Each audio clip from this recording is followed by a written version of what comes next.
18 horas. Notícias de Manaus, Amazonas, Brasil e do mundo. Agora na Mix.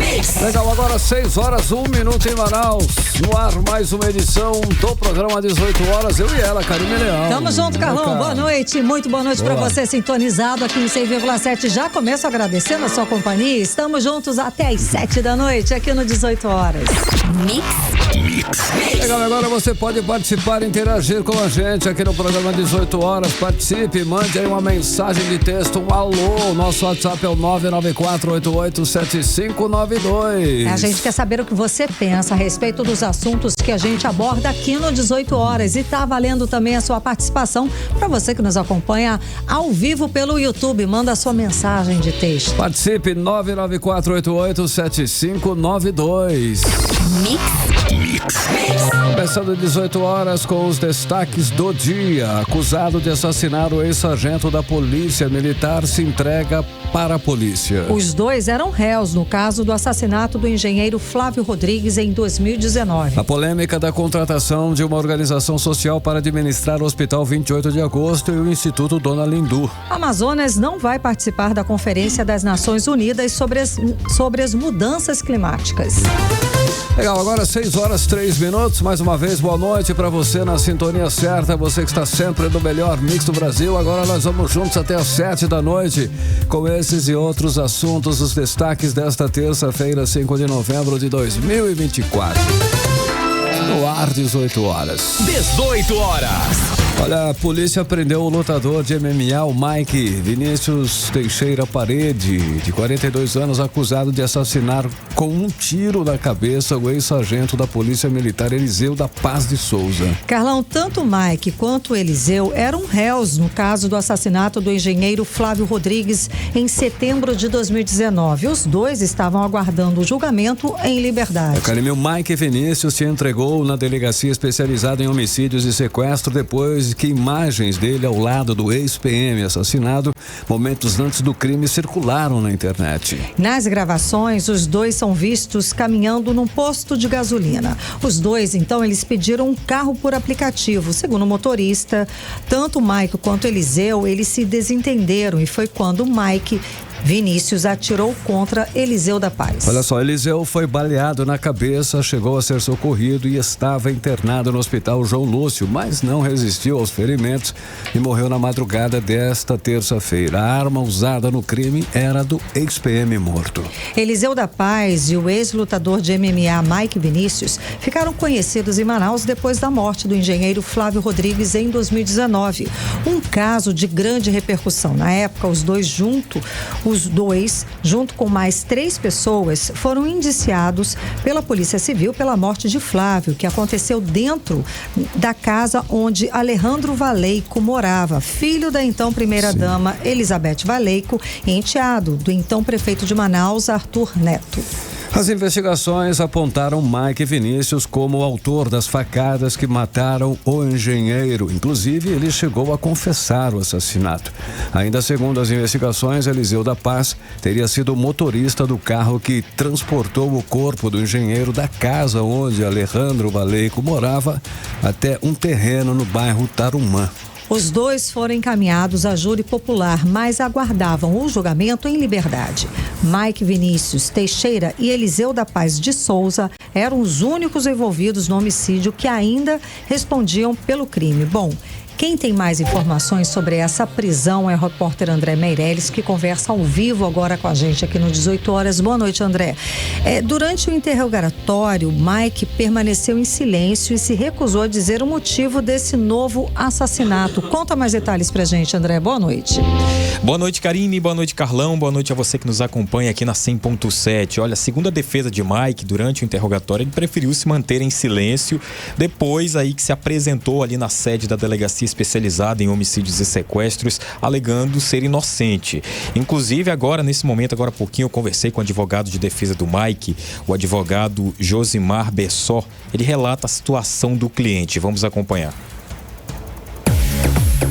O meu cliente, o Mike Parede, ele na data do dia 4 de novembro, procurou meu escritório, e informou que recebeu a notícia de que estava sendo procurado pela polícia pelo homicídio do PM Eliseu. E ontem, como nós do escritório estávamos todos em uma audiência na Justiça Federal, somente quando terminou a audiência, que já foi no final da tarde, nós conduzimos o Sr. Mike até a DHS, onde ele se apresentou voluntariamente por volta das 18 às 19 horas da noite. Hoje, no dia 5 de novembro, ele foi ouvido, se reservou o direito ao silêncio, negou participação no crime e se reservou o direito ao silêncio, sendo conduzido pela parte da tarde para a audiência de custódia, onde foi mantida a prisão preventiva dele e ele já baixou o presídio. 18 horas. Tá, então, Karime Carlão, a gente conferiu a fala do advogado Josimar Bessó, que é um dos advogados de defesa do Mike, né? E hoje falando aí sobre...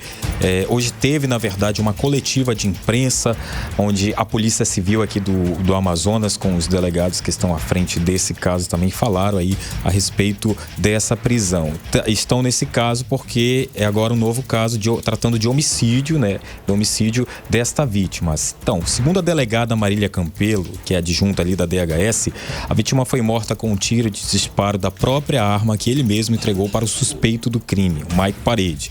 A delegada disse durante a coletiva ainda que no domingo Eliseu e Mike tinham passado horas bebendo em um posto de combustíveis ali na Avenida Torquato Tapajós. E uma briga por motivação amorosa pode ter sido motivo do assassinato do sargento da Polícia Militar Eliseu da Paz, né? Mas essas são tudo no inquérito ali para investigação, né? Uma testemunha, inclusive, que foi ouvida, relatou que o desentendimento entre o sargento e o principal suspeito, Mike, de 42 anos, teria ocorrido por causa de um relacionamento de Mike com uma mulher que teria resultado aí em uma desavença entre os dois. A gente vai colocar alguns trechos hoje dessa coletiva de imprensa que tem a fala da delegada Marília Campelo.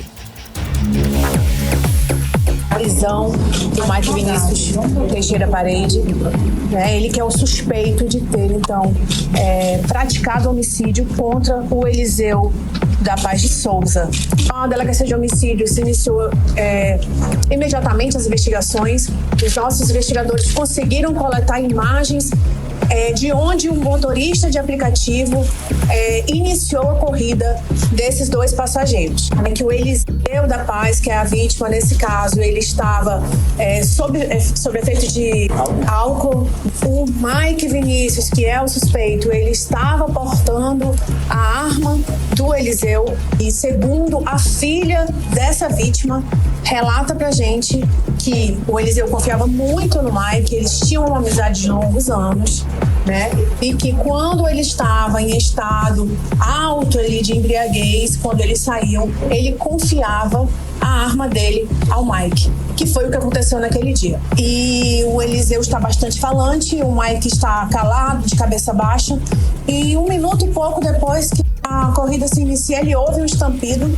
Uma outra testemunha ouvida na data de ontem relata que meses atrás eles dois haviam brigado, mesmo de fato, e que estariam sem se falar já há algum tempo.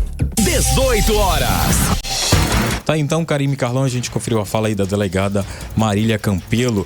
Bom, agora, depois que ele foi preso, o Mike foi interrogado, mas ele se recusou a responder as perguntas e disse que só vai falar aí apenas em juízo, né? Ele negou que tenha cometido crime, mas mesmo diante de todas as evidências, ele negou ter cometido o crime mesmo diante aí de todas as evidências que foi apresentado ali durante o interrogatório pelos delegados investigadores ali da DHS, né? Agora, Mike já está preso, Karime Carlão. Obrigada, André, pelas informações. Boa noite. Valeu, André. 6h10, você no melhor mix do Brasil, 18 horas no ar. 18 horas. Agora falando do escândalo aí na área da saúde do governo do Amazonas, é que a condenação do ex-secretário de saúde, Anwar Samad, pelo Tribunal de Contas do Estado trouxe novamente à tona o risco de passar para a iniciativa privada o comando e administração do Hospital 28 de Agosto e também do Instituto Dona Lindu para a iniciativa privada. Olha aí, Carlão. Pois é, Carlão, o que acontece, né? As famosas OS, as organizações sociais sem fins lucrativos, aqui no Brasil são sinônimos aí de corrupção e muitos escândalos. Sem fins lucrativos e lucram muito. Pra quem, né? Bom, exato. E claro que isso já preocupa muito a gente aqui, que já convive com uma saúde precária. Bom, o que se sabe é que a organização social Agir Saúde de Goiás é a mais bem cotada para administrar o Hospital 28 de Agosto e o Instituto Dona Lindu. Vamos saber mais detalhes sobre essa nova situação agora com a Odinei Araújo. Após a condenação do ex-secretário de Saúde do governo Wilson Lima, Anwar Samad, que terá que devolver R$9.444.000 aos cofres públicos por corrupção na gestão do Hospital Delfim Aziz, que é administrado pelo Instituto Nacional de Desenvolvimento Social e Humano, surgiu um alerta crítico para a decisão do governo do Amazonas de entregar a gestão do Hospital e Pronto-Socorro 28 de Agosto e do Instituto da Mulher Dona Lindu, em Manaus, para uma organização social de saúde, as OS. Ignorando qualquer alerta, o primeiro resultado do processo de escolha de organização social de saúde para administrar as duas unidades vazou e já circula em grupos de médicos e enfermeiros nos aplicativos de mensagens.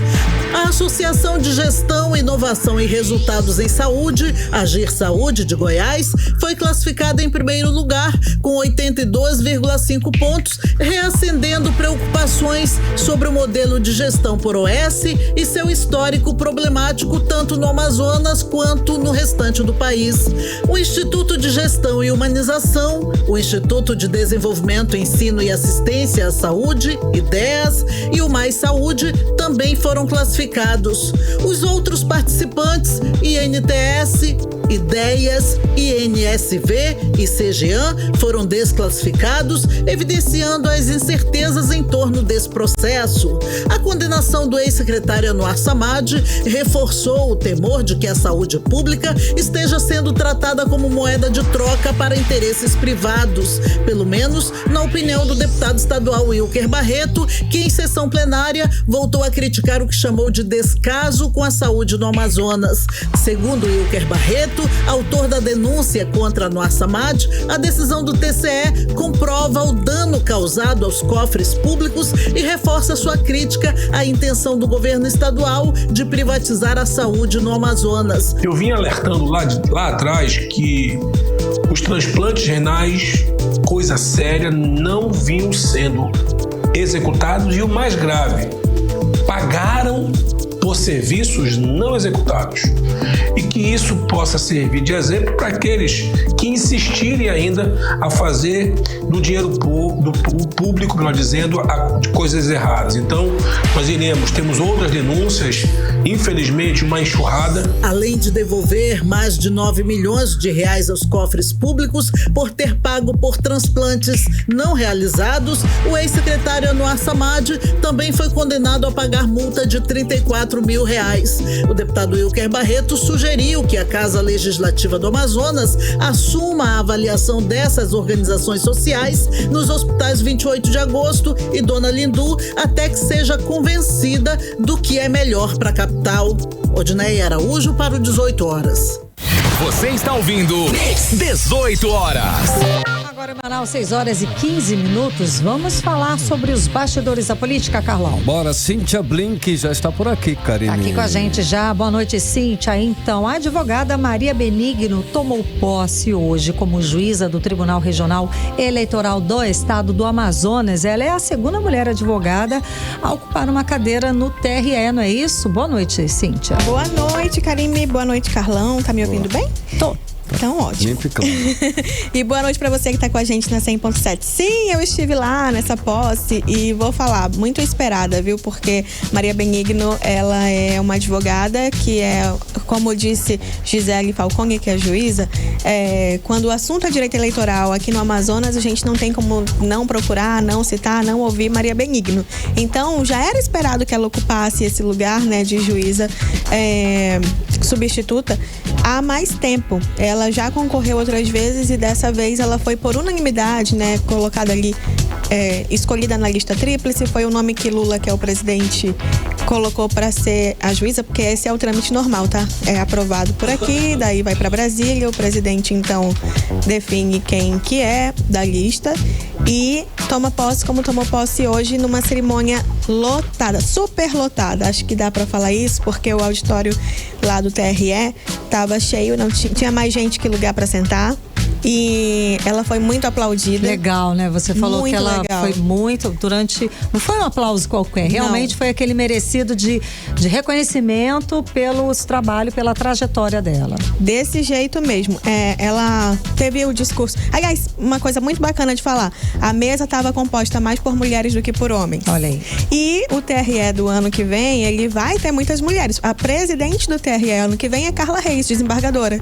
Ela já foi eleita, né? A gente está hoje com João Simões, que foi quem tomou a frente, quem esteve à frente do TRE durante a eleição municipal desse ano, que foi um super desafio, em especial no interior. É até um assunto que tomou ali o Tribunal Superior Eleitoral também. Sim. E ano que vem teremos Carla Reis à frente, teremos Gisele Falcone, Maria Benigno. Ai, tem mais mulheres, mas eu vou pecar aqui que eu não vou lembrar o nome de todas. Mas os homens que se cuidem, né? Vai ser difícil divergir, como eles falaram, né? A discussão ali vai exigir mais, porque tem bem mais mulher agora na mesa do que antes. É bonito de ver, é bacana de ver, até porque a população feminina, ela é maior do que a masculina. Então, estamos mais representadas e eu acho que tá certíssimo. Não legal. Que não tenha lugar pros rapazes, sim, né? Eles também são muito bem-vindos sempre. Mas num clube do Bolinha, que era até ontem, é bacana ver essa mudança acontecer. E Maria Benigno mudança conquistada, isso que eu ia falar, merecido, conquistado, né? Ela fez um discurso muito emocionante. Ela agradeceu a todos ali, tanto advogados que estavam presentes, familiares, amigos. E ela só não chorou porque ela é muito forte, porque se fosse eu no lugar dela... Mas foi bem bonito de ver e agora ela também fala de todo esse reconhecimento. Ela foi aprovada na OAB em primeiro lugar na época dela, João Simões, quem lembrou isso. Olha aí. Enfim, então cada tijolinho foi colocado para que Maria chegasse naquele lugar que ela ocupa hoje e muito merecido. E agora também isso se transforma numa grande responsabilidade, né? Então ela se comprometeu ali a fazer o papel dela da melhor forma possível e a gente não tem dúvida que é o que ela fará. Legal, Brinco, você já falou aí sobre um prefeito que queria aumentar o próprio salário aí, né? Parece que tem mais aí, pegou a moda, a onda. Essas coisas acontecem, né, Carlão? Legal, aumentar aí meu salário, né? Isso bora? Falou, né? Então, dessa vez, você falou aí sobre a outra vez, foi do prefeito de Itacoatiara, a gente já falou sobre ele, o Mário Jorge Abraim, que ele foi reeleito. E agora temos outro reeleito, veja só, não é que ele tá deixando pro prefeito que vem, que surpresa, não. A gente tá falando do Denis Paiva, que ele foi reeleito lá em Atalaia do Norte. Ele já sancionou, ou seja, já assinou, já tá valendo, a partir do ano que vem, ele vai receber um salário aí de 24,5 mil. Entra em vigor a partir de 1º de janeiro. Uma coisa diferente do que aconteceu em Itacoatiara é que em 2023, ele era o prefeito, né, já que ele foi reeleito, houve uma redução do salário. Ele ganhava 19.254 e baixou para 15.403. Ele disse que isso é por conta de uma contenção de gastos na época, em 2023. O valor do salário do prefeito, da remuneração do prefeito, ela tem um efeito cascata sempre, tá? Então, o valor da remuneração do prefeito, ela dita qual vai ser o valor também do vice e dos secretários. Então, se sobe, todo mundo sobe, se desce, todo mundo desce. E agora, em 2025, né, que ele aprova em 24, mas para passar a valer em 25, ele deu uma subida boa aumentou aí de 24,5 mil. Já no caso de Mário Jorge Abraim, eu acho legal a gente lembrar, já que foi outro que fez a mesma coisa, ele aumentou para 27 mil. E o Arnold Lucas, que é um vereador, até um que concorreu para a prefeitura, mas não ficou, ele disse que não seria um problema se o Mário tivesse colocado essa pauta, 30 dias antes da eleição. Ou seja, sem saber que ele seria reeleito ou não, ainda não dava para saber, né? Mas como ele não fez isso, ele entende que é inconstitucional. Agora, se a Câmara vai reverter isso, se a oposição tem força para fazer algo assim com um prefeito reeleito, acho difícil. Mas pode tentar, né? De qualquer maneira, a gente tem 2 aí aumentando o próprio salário e contando. Vamos continuar acompanhando para ver. Tá certo, Blink. Agora, o estado do Amazonas não vai mandar representante para a Conferência das Nações Unidas sobre as Mudanças Climáticas, a COP29, que acontece a partir da semana que vem lá no Azerbaijão. Vamos pegar essa falta feia, Blink? Vamos pegar a falta, mas vamos pegar a falta governo e prefeitura, viu? Caramba. É verdade. A Conferência das Nações Unidas, aí de COP29, como disse Karime, ela tem metas internacionais de combate à crise climática. E Antônio Strock, que é o secretário da Secretaria de Meio Ambiente e Mudanças Climáticas, ele diz que não vai ter representante da Prefeitura de Manaus por conta do período eleitoral. Na COP28, a Prefeitura também não se fez presente, mas fala-se, o plano é que na COP30, que é em Belém, aqui no Brasil, Manaus planeja participar ativamente, levando ali projetos sobre despoluição de igarapé e outros projetos que Manaus está à frente. Quanto ao governo, o governador Wilson Lima não vai participar da COP29 e o secretário de Meio Ambiente, Eduardo Taveira, é o líder da delegação do governo do Amazonas, quem pode representar na COP29. E é isso, estamos um pouco alheios a essa discussão. E é importante demais essa discussão. Não, 29 não vai. E o assunto é só mudança climática, só. Que a gente vive na fumaça aqui, a gente vive com um monte. Não, estamos aí. E Manaus não vai participar dessa discussão. Nem Manaus, o estado do Amazonas, nem o representante. Estamos aí, segunda pior seca, maior estiagem, queimadas também, registrando recorde de queimadas dos últimos 12 anos.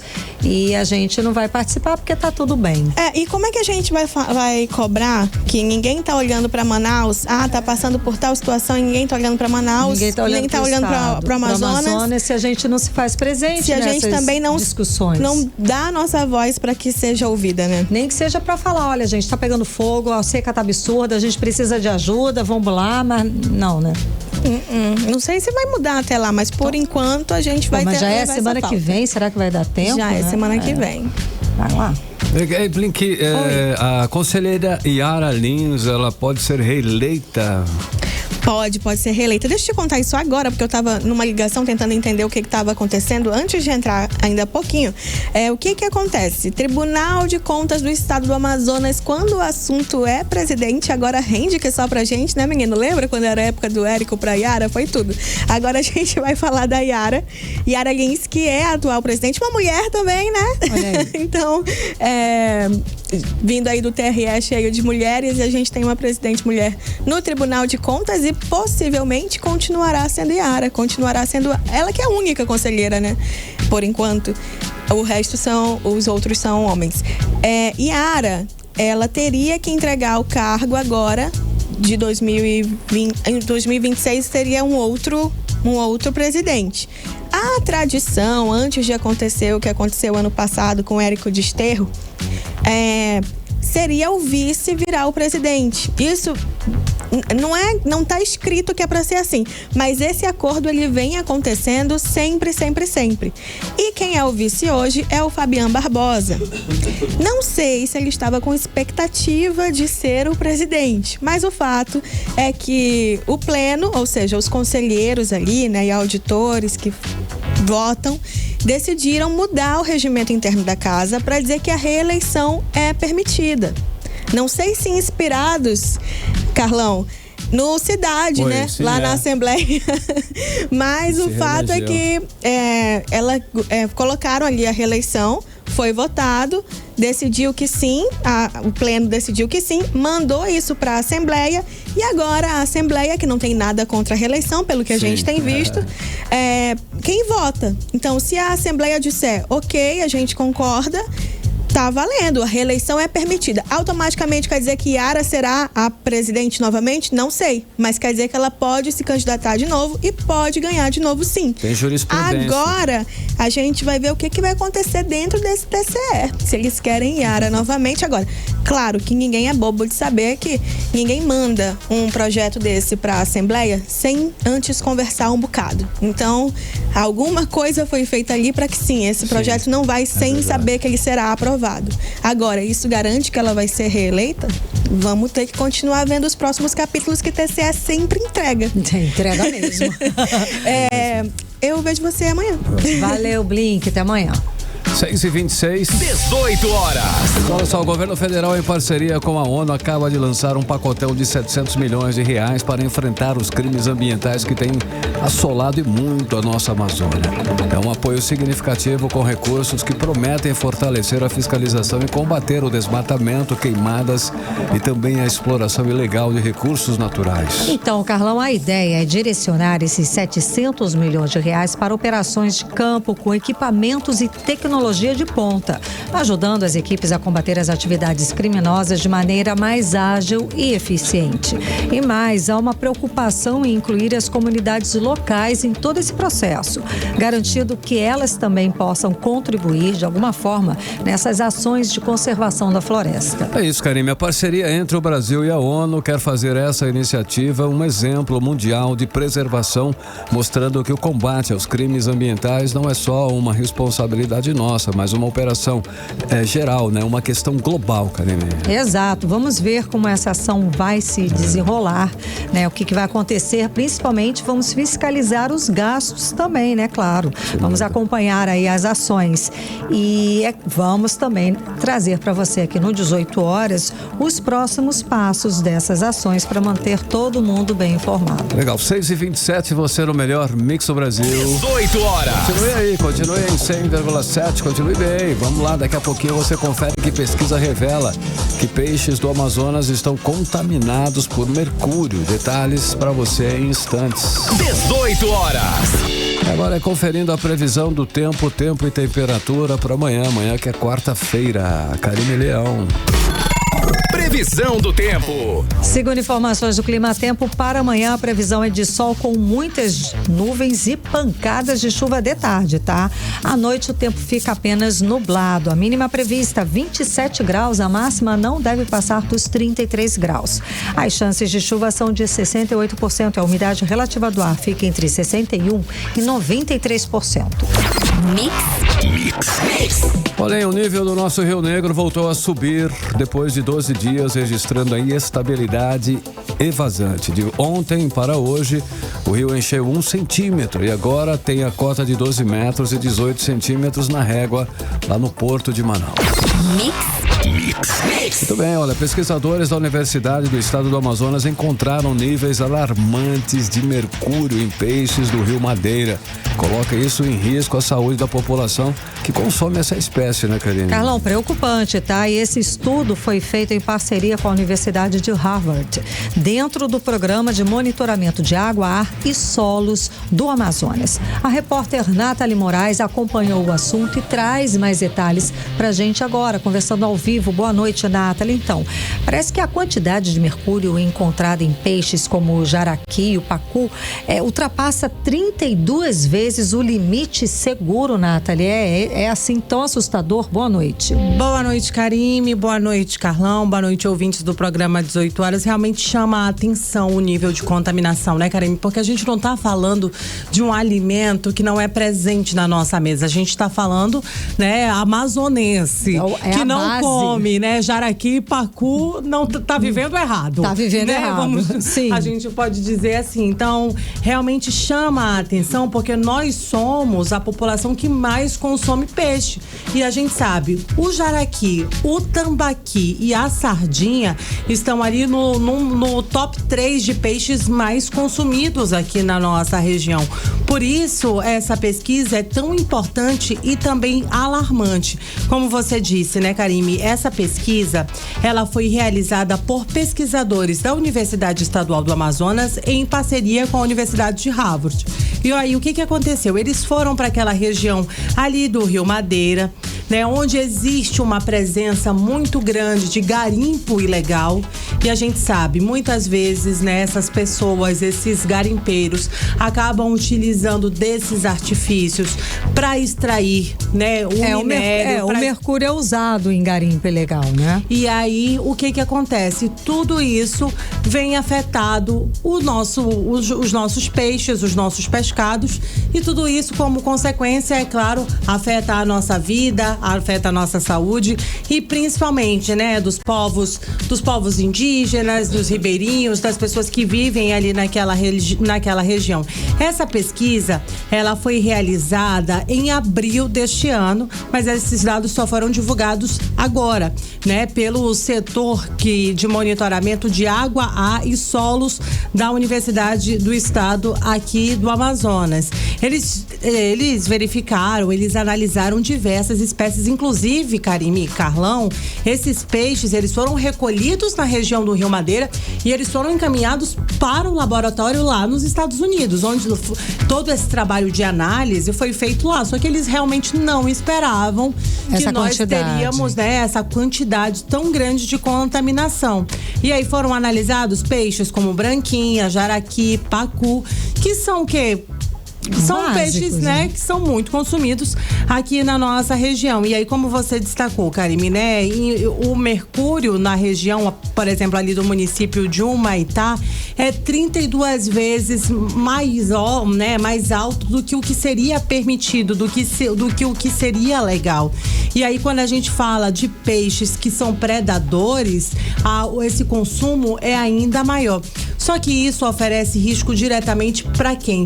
Para aquelas pessoas que vivem ali, principalmente para as crianças, Karime. A gente precisa ter um cuidado redobrado. Muitas vezes a gente pensa bem assim, poxa, tô consumindo peixe, então eu tô oferecendo uma alimentação de qualidade pro meu filho. Peixe fresco, acabei de pescar, veio agora dali. Só que daí, se você realmente não sabe a procedência, não sabe a região de onde vem esse peixe, você pode estar ofertando aí um peixe contaminado. Então, é muito importante que a gente tente descobrir toda essa situação, mas os pesquisadores vão continuar trabalhando e analisando. Mas a gente conversou com o Décio Icota, ele que é presidente do Instituto de Pesquisas e Formações Indígenas, e ele falou um pouquinho mais sobre o perigo que é oferecido nessa alimentação para as crianças indígenas.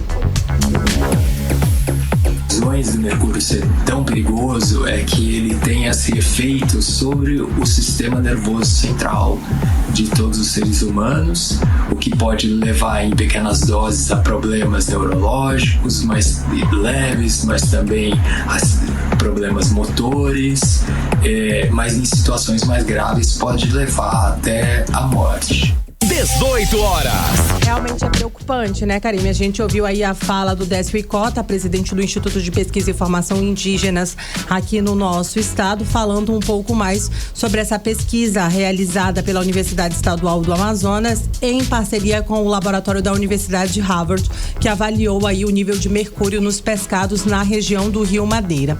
A gente conversou também com o professor Dr. Sérgio Davison Júnior, ele que é coordenador e criador desse projeto, e ele mapeou ali toda a área e fez essa medição de contaminação, não somente do pescado, mas ele também analisou a água, o solo, tudo ali naquela região, e ele falou um pouco mais para a gente dar surpresa até mesmo para os pesquisadores. Vamos conferir. os resultados para as análises dos principais pescados é que nos deixou preocupado, porque a gente viu que os principais peixes que a gente tem ali, o jaraqui, que é muito consumido, a branquinha, o pacu, a gente tem uma quantidade de mercúrio acima daquilo que é permitido hoje, que para peixes não predadores fica na ordem aí de 0,5 miligrama por quilo. Além disso, uma das coisas que nos chamou muito a atenção também foi que, além dos principais peixes consumidos, nós procuramos coletar uma espécie que a gente chama de forrageira, aquelas que servem de alimento para outros peixes. E aí é que a gente encontrou uma quantidade muito grande de mercúrio nessa espécie. Esse é uma primeira campanha que foi feita. Esses resultados têm que ser confirmados. Campanhas agora posteriores que vão ser feitas em 2025, e a gente vai focar muito nessas espécies forrageiras. 18 horas. Olha, Karine, Carlão, a gente ouviu aí a sonora, né, a fala do professor e doutor Sérgio Davison Júnior, ele que é pesquisador da Universidade Estadual aqui do Amazonas e presidiu aí essa expedição no entorno do Rio Madeira. Mas olha, Karine, essa pesquisa, como ela revelou esses pontos, né, que realmente chamam a atenção e são bastante alarmantes, ela vai continuar em prosseguimento. Em 2025 eles pretendem continuar fazendo esse mapeamento, inclusive no Rio Negro, onde já foram encontrados 84 pontos de medição ao longo do Rio Negro, e eles planejam aí agora expandir o monitoramento, incluindo já as 63 áreas que foram encontradas com contaminação na região do Rio Madeira. É importantíssimo. A gente sem saber está sendo contaminado, né? Mas a gente vai continuar acompanhando, né? Muito obrigada, Nathalie. Boa noite. Boa noite. Boa noite, Nathalie. Agora 6h37, você no melhor mix do Brasil. Vamos agora conferir as principais notícias de Brasília. 18 horas. PT anuncia apoio à Alcolumbre para a presidência do Senado. A bancada do partido do presidente Lula tem 9 dos 81 senadores. Quem anunciou apoio também à Alcolumbre foi o atual presidente Rodrigo Pacheco. A eleição acontece em fevereiro de 2025. Olha, PSDB e Cidadania oficializaram apoio a Hugo Mota para a presidência da Câmara. Juntos, os dois partidos têm 17 deputados. No total, 10 partidos já anunciaram apoio a Hugo Mota: PL, PT, PP, Republicanos, MDB, Podemos, PSDB, Cidadania, PCdoB e PV. Julgamento sobre a cassação de Antônio Denário segue sem data no Tribunal Superior Eleitoral. A retomada do julgamento do caso, que pode levar à cassação do governador de Roraima, Antônio Denário, e seu vice, Edilson Damião. O presidente da Câmara dos Deputados, Arthur Lira, propôs cortar as penas dos golpistas do 8 de janeiro e adiar a anistia para o ex-presidente Jair Bolsonaro. Agora 6h38, você no melhor mix do Brasil, e o sindicato acusa o governo do estado de apropriação indevida dos recursos. Isso é muito sério, recursos destinados aos trabalhadores da educação. O Sindicato dos Trabalhadores em Educação denuncia que a terceira parcela dos precatórios do Fundef ainda não foi paga, Karine. Esse dinheiro, Carlão, que deveria ser pago como abono para os professores e pedagogos que atuaram na SEDUC entre 1998 e 2006, está nos cofres do estado desde março, sem ser repassado.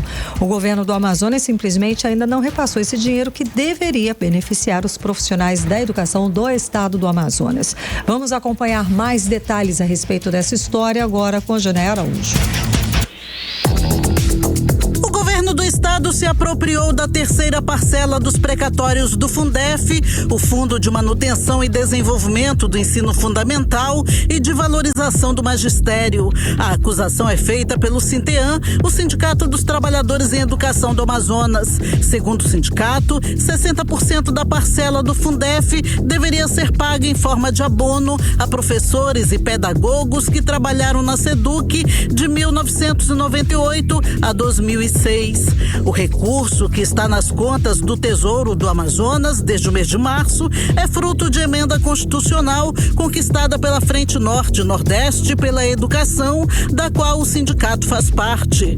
O governo do Amazonas pagou as parcelas em 2022 e 2023, mas agora usa como argumento uma recomendação do Ministério Público Federal para não cumprir com o pagamento da última parte, de acordo com a presidente do Sinteã, Ana Cristina Rodrigues. Infelizmente, o governo do estado do Amazonas está se apropriando de um dinheiro que não pertence a ele, pois os trabalhadores em educação do estado ganharam esse valor através de uma emenda constitucional em 2022. Portanto, 60% pertence aos trabalhadores e está na hora de receberem a sua terceira parcela.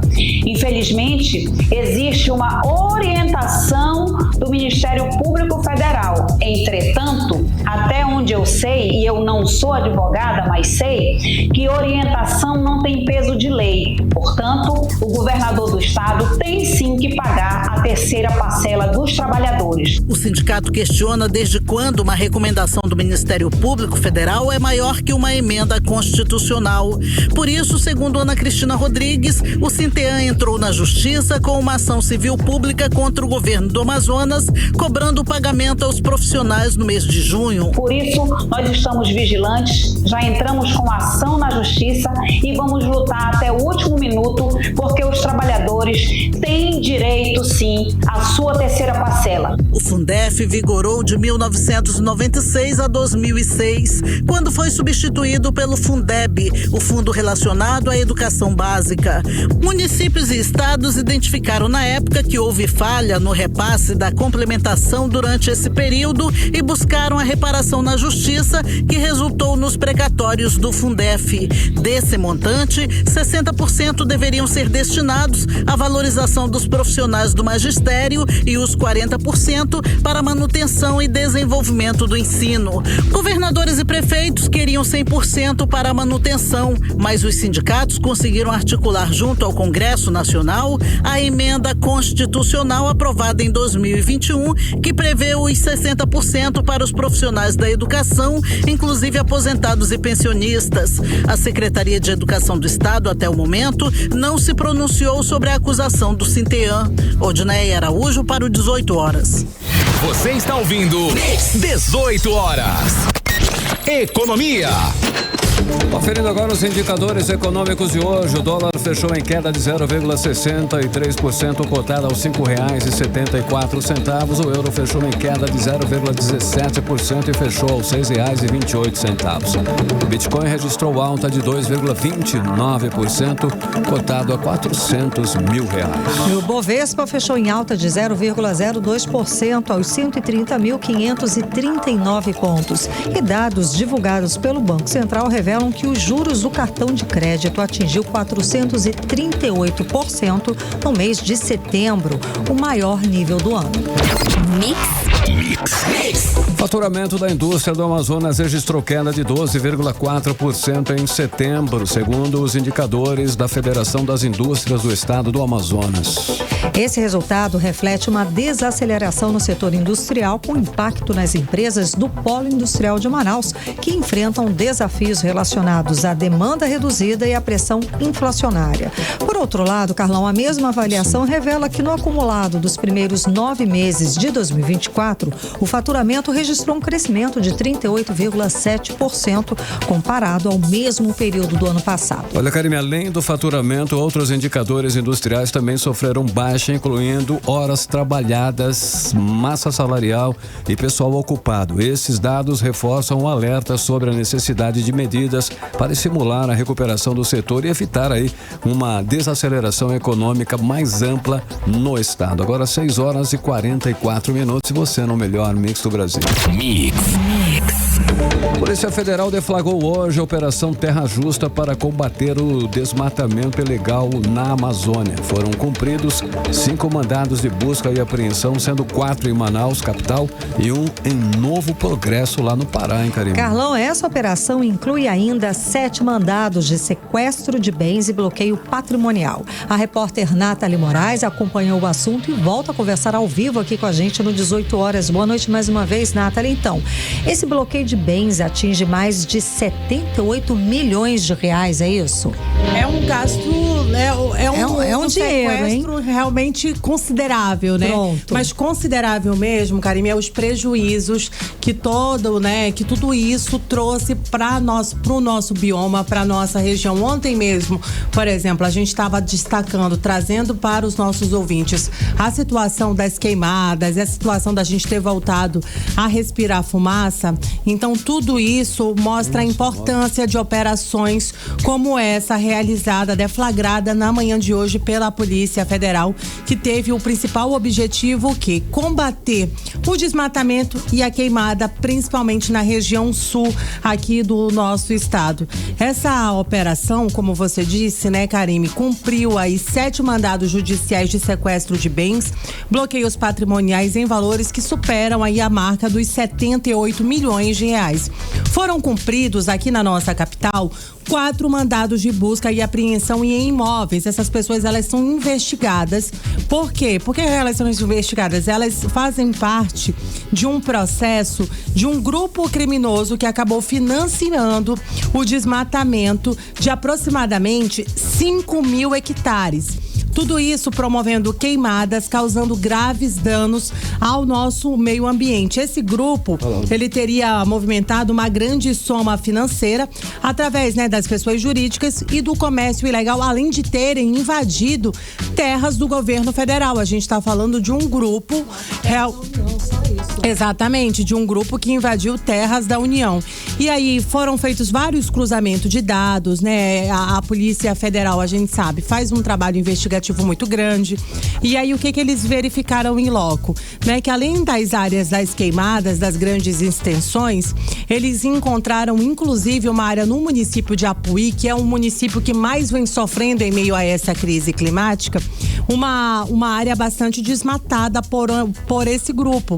E aí, inclusive, essa área de mais de 5 mil hectares, foram constatadas diversas fraudes documentais, né? Então, uma série de provas que mostram que realmente esse grupo é criminoso. Mas vale a gente destacar, na manhã de hoje ninguém foi preso, a Polícia Federal fez essas diversas ações para então ter as provas contundentes para então fazer aí essas prisões. A gente conversou com a delegada Camila Catanhede, ela que é da pasta de meio ambiente da Polícia Federal, e ela falou um pouco mais pra gente sobre esse assunto. Vamos conferir.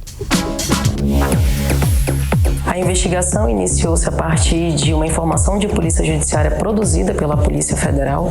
Essa informação, então, ela visa encontrar grandes polígonos que estão sofrendo queima, que é no caso que a gente vem passando esse ano, um dos anos com maiores queimadas no estado do Amazonas. E então, a partir daí, a investigação iniciou-se num polígono de terra da União que estava sofrendo queima. 18 horas. Karime e Carlão, a gente ouviu aí a fala da delegada da Polícia Federal, a Camila Catanhede, ela que está presidindo aí as investigações em torno desse caso.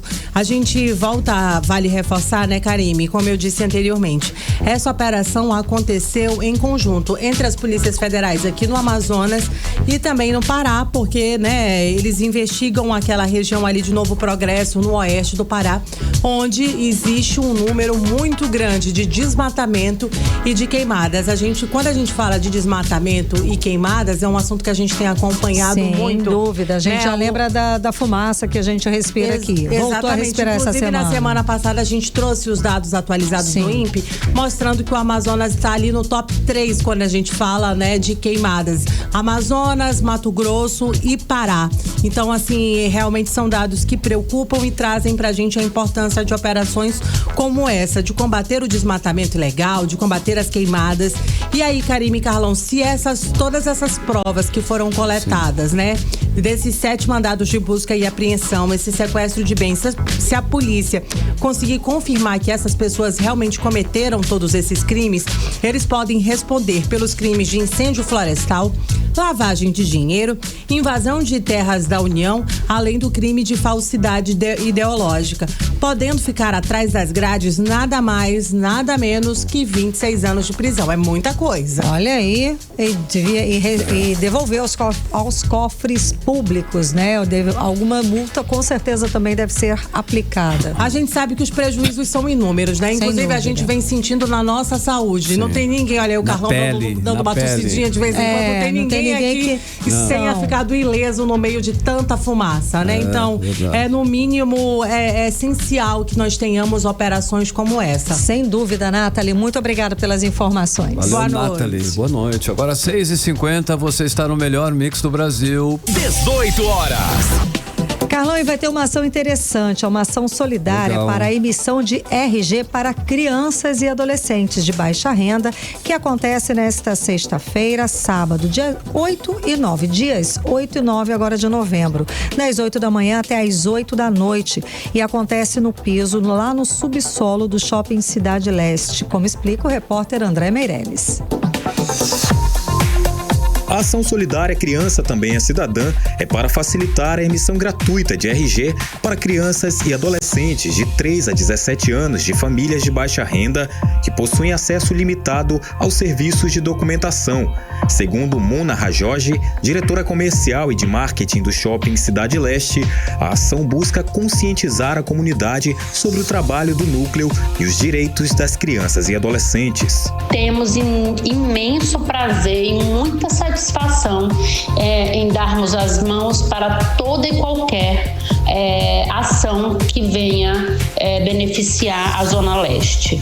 Temos em nossas dependências os conselhos tutelares Zona Leste 1 e Zona Leste 2, que já fazem um trabalho importante para a Zona Leste e para o entorno do shopping. O Núcleo de Proteção à Criança e ao Adolescente vai realizar a ação em parceria com o Shopping Cidade Leste nos dias 8 e 9 de novembro, das 8 da manhã às 8 da noite, no piso do subsolo do Centro de Compras Cidade Leste, na Avenida Altasmirino Tancredo Neves, para atender as zonas norte e leste da capital, como explica a deputada estadual Débora Menezes.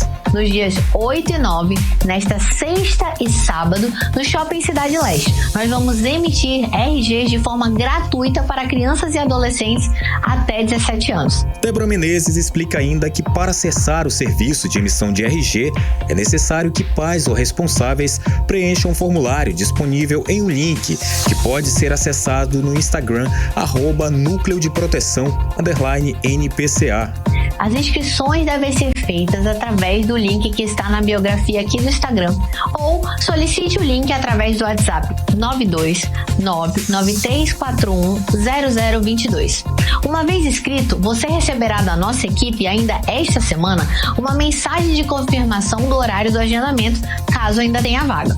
Durante os 2 dias, quem participar vai ter acesso não apenas à emissão de documentos, mas também a atividades educativas e de conscientização voltadas para famílias em situação de vulnerabilidade. André Meirelles para o 18 horas. Você está ouvindo 18 horas. 18 horas. Esporte. 6h52, você no melhor mix do Brasil. E agora nós vamos com o Giro Esportivo.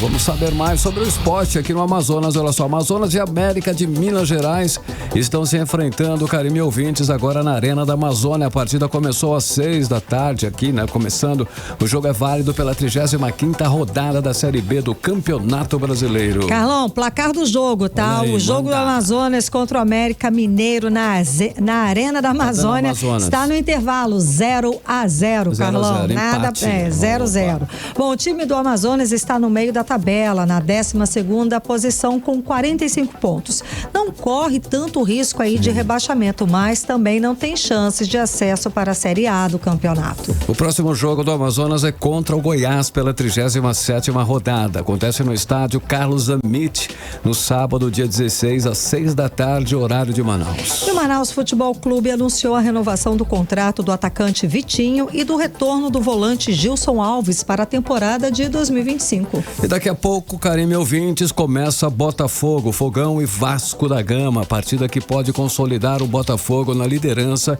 ou deixar o Vasco próximo de disputar a Libertadores em 2025. Mix. Águas de Manaus lançou campanha especial para quem está com contas de água atrasadas. Olha aí, atenção, hein? A partir de hoje, os clientes poderão negociar suas dívidas com condições diferenciadas, Karime, uma boa. Exatamente, Carlão. Ó, a campanha vai até o dia 30 de novembro e traz facilidades como parcelamento e descontos em juros e multas. E é o seguinte, durante a ação, a concessionária vai disponibilizar, além da loja central, todas as lojas situadas nos parques da cidade de Manaus. Atenção, é preciso levar RG, CPF e as faturas para identificar a unidade consumidora. Lembrando ainda que os serviços online atendem todos os dias pelo 0800 092 0195. 0800 092 0195. Então, se você tem aí uma conta em atraso, é a hora, hein? Vale a pena dar uma olhada nessas condições e aproveitar para negociar. Águas do Amazonas. Afinal, manter as contas em dia é sempre melhor. E essa chance aí facilita bastante a vida de quem está precisando nesse momento, Karime ouvintes. Produção industrial brasileira teve alta de 1,1% em setembro ante agosto. Os números são da pesquisa industrial mensal do IBGE. E o número revela que foi o melhor desempenho para esse período do ano desde 2020, quando tinha crescido 2,7%. Olha só o diesel, hein? O diesel comum encerrou o mês de outubro com um valor médio nacional de R$ 6,11 por litro. Houve aí uma alta de 0,16% na comparação com o encerramento do mês anterior, hein, Karime? Os dados, Carlão, são do índice de preços da Ticketlog, levantamento que consolida o comportamento de preços das transações nos postos de combustíveis. No caso do diesel comum, a maior alta registrada foi no norte, de 1,2%. Legal, 6h56, você está no melhor Mix do Brasil e agora, né, nós vamos conferir aqui no 18 horas outros destaques do dia. 18 horas. Jogador do Flamengo, Bruno Henrique, é alvo de operação contra manipulação durante jogo para favorecer parentes em apostas online. Eleições americanas. Ameaças de bomba fecham locais de votação na Geórgia. Delegado brasileiro Valdecir Urquiza, da Polícia Federal, é confirmado no comando da Interpol, a maior organização policial do mundo. Ataques de Israel atingem sul de Beirute e região de Bekaa, no Líbano. 6h57, seguimos direto para o editorial 18 horas. Editorial 18 horas. O governo federal e o Programa das Nações Unidas para o Desenvolvimento lançaram um pacote de 700 milhões de reais para combater o desmatamento aqui na Amazônia. E também para combater os incêndios florestais e recuperar áreas degradadas em municípios da região. Um acordo de cooperação técnica prevê o combate aos desmatamentos e incêndios florestais em 70 municípios, com cerca de 600 milhões de reais do Fundo da Amazônia.